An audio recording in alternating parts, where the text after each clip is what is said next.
Hello mga day, isang araw naman sa buhay natin ng mga inday. Ito nga at pumunta ako sa aking kaibigan dahil marami siyang mga damit ng kanyang alaga na hindi na ginagamit at mga toys. Kaya pinagsabihan ako ng kaibigan ko na kunin ko na kesa itapon niya. Sayang naman kasi at mga bago pa at mamahalin pa, branded.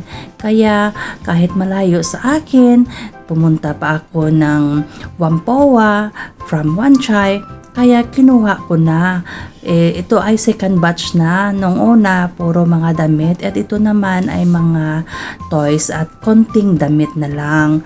Kaya masyadong mabigat ang mga toys. So, dinala ko na pati yung mga stuffed toys. Kasi sayang naman marami akong mga kaapu-apuhan doon na maliliit at hindi pa ipinanganganak. Huwag kayong manganak na manganak ha kung hindi nyo malang kayang bilhan ng kailangan nila.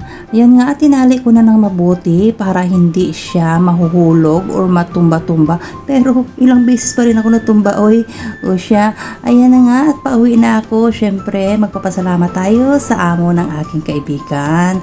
Kasi lahat ay binigay na ni Madam sa akin. At happy naman si Madam basta kinuha ko ang lahat.